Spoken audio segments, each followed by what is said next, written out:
Rob, as part of Metcalfe, another thing you're involved with is contracting. Yeah, so So we're looking at quite a bit of gear here. yeah, we run our contracting business, just helping the local farmers. We do travel a bit further afield with it as well. We run class foragers, 2 990 foragers, and class combines as well. We've got forage boxes, all the umbilical slurry gear, all the land work gear, the drills, the subsoilers, the ploughs, anything really. Yeah. And we'll quite happily work with local farms. If they want something particular doing, we can look into it, and that's about it really. And historically, was the family always involved with that, or? Yeah, we've been contracting for about 35 years, I think. Right. So, started up in the late 80s or early 90s, well before I was born. So Yeah. it's been here a while. Yeah. Yes. And it's your uncle runs that, is it? My uncle ran it up until he handed it over to my cousin Richard. Okay. And then he still does have a bit of input as well. Right. And helps out. So Yeah. No, a lot of big gear here. yeah. So you've obviously a lot of tanks. There's a lot of tanks involved, and Yeah, we do a lot of nurse tanking. yeah.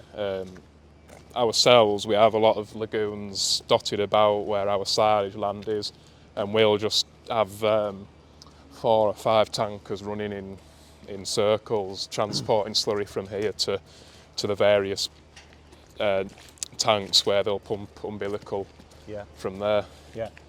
That's a nice device there. This carries the reels, is it, and the Yeah, pumps as well. so this is one of our slurry pump and compressor combinations, and then that can carry reels on the front Yeah. as well. And we do have a remote controlled slurry pump, a WOX one, and that you can control off a tablet, so you only need 2 people or 1 person when you're all reeled out really. Trying to keep it simple as possible. Which do you pump more slurry with, say, with the tanks or with the umbilical system? Definitely umbilical. Yeah. Yeah. We don't splash plate that much anymore with the tankers. I think a lot of people, especially ourselves, are going off tanking onto land, just to keep that weight off your land. Yes. And the damage that it causes. Yes. Grand.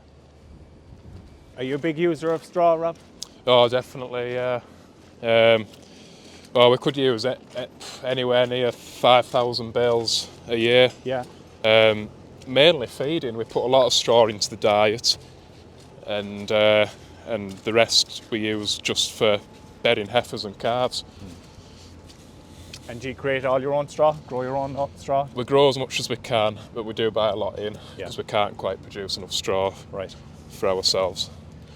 We have good and bad years. Last year was a really good year, and then this year we hardly had any wheat straw. So It's been tough on a lot of people, I think, yeah. Yeah. It's scarce. So the transport side, Rob, where did that start and how big is it now, say? I think it started in the year 2005 Yeah. with 2 or 3 wagons, and now we're running up to 100 wagons, I think. We were running a few more. We had to scale back in COVID, and we've put a few more on since COVID. So it varies a bit depending on the amount of work, and we specialise really in abnormal loads, heavy haulage, your big low loaders that can stretch out and carry anything really. Okay. And then we run a few smaller wagons as well with the normal size trailers just for your general low loader work. Yeah. And then we run about maybe 12 or 13, 14 bulk tippers as well, carrying animal feed, stone, anything like that really. Yes. And storage, are you into storage as well then? Getting into storage. Yeah. We put that shed up a couple of years ago, and we're storing a lot of wood chip in there for Drax Power Station. Right. So that's getting led in here, stored, and then led back to them. Yes. And then we've got another shed going up now, about to go up. That's the same size as that one, another storage shed exactly the same. And then that's a workshop shed for a fella who's storing equipment here, and he's going to run out of our yard. He sells second-hand, buys and sells second-hand equipment, also a lot of ex-MOD equipment Okay. from the army. So I see. 100 trucks is a big concern to keep drivers for all that. It's a There's a lot of managing that to find 100 drivers. Yes, yeah. It's hard to get them, but we just set up our own training service, Right. so we can actually get people now that are wanting to get into wagon driving, train them ourselves, and get them through that whole process a lot quicker. Okay.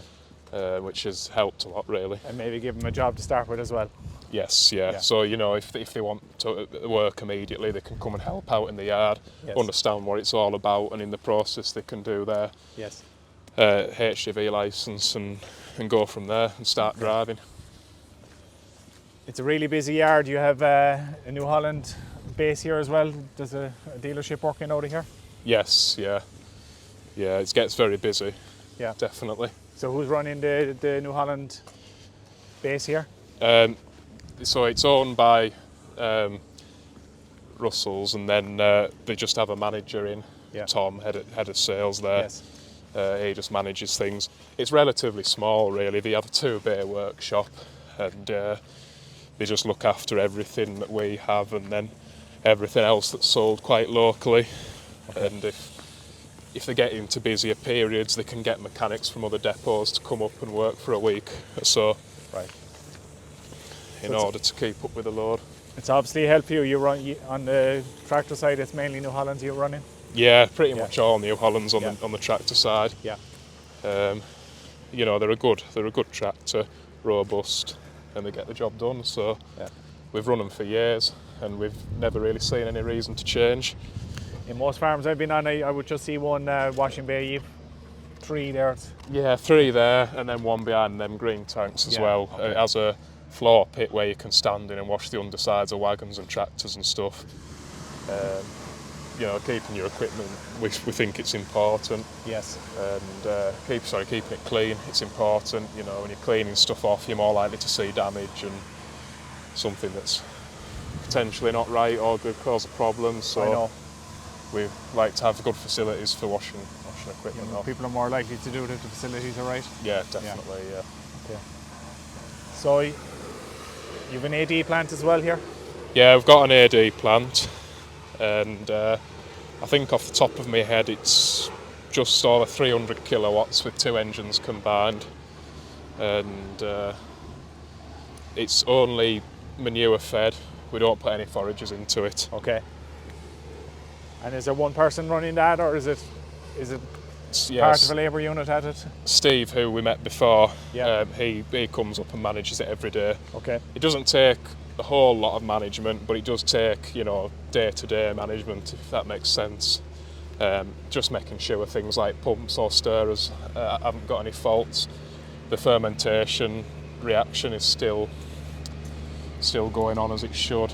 We monitor things like tank temperature, all that.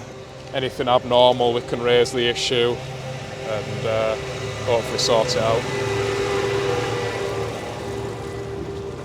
So the power then that comes off there, you're using on the farmers, is sold to the grid? Yeah, so it's sold to the grid and then purchased back by us at a discounted rate. Yeah. That's how it works. Right. Well, it's metered off and then straight back to us, so it doesn't go very far. Okay. And then any surplus gets sold into the grid. And if we take more than the AD can produce, we'll just buy it from the grid, any extra. So it's a bit of give and take, but roughly that's powering the farm for the whole. Yeah, for the most part. There's a big saving on that surely for the farm. Definitely, yeah. It's cutting our electric costs down quite a bit. Yeah. So. And I suppose to add to the diversity of the portfolio in the business here, you've a quarry as well? Yes, yeah. So we're just making more room for agricultural sheds, like those storage sheds, essentially for grain and feed that we might want to store there in the future. Yeah. Going to build new offices and a new double weighbridge system at that end of the farm. There is a new entrance that we're bringing in as well, so that'll manage the traffic. There's a lot of traffic going down that old lane now, and it is cracking up in a few places, so hopefully soon we'll have the traffic coming in at the other end of the farm, and it'll be 2 lanes down there as well, and hopefully people being out a lot quicker and it won't be such a traffic jam. And the quarry then, say what kind of stone are you getting off the farm, or is it or what are you selling off? We're selling off, it's limestone, that's the stone, and we run crushers and screens, and we also run rotary screens and stuff, so we can pretty much do all the products that are available from quarries.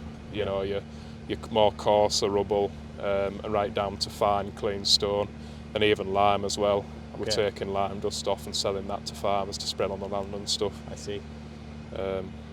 It's all getting blasted out and straight through the crusher and sold straight away. We just stockpile it and then load it onto wagons. Okay. And it's going to building sites, farmers, everywhere locally. Yeah. Okay. Is there many people employed in that? There's about 5 people in total Yeah. employed in the quarry. Okay.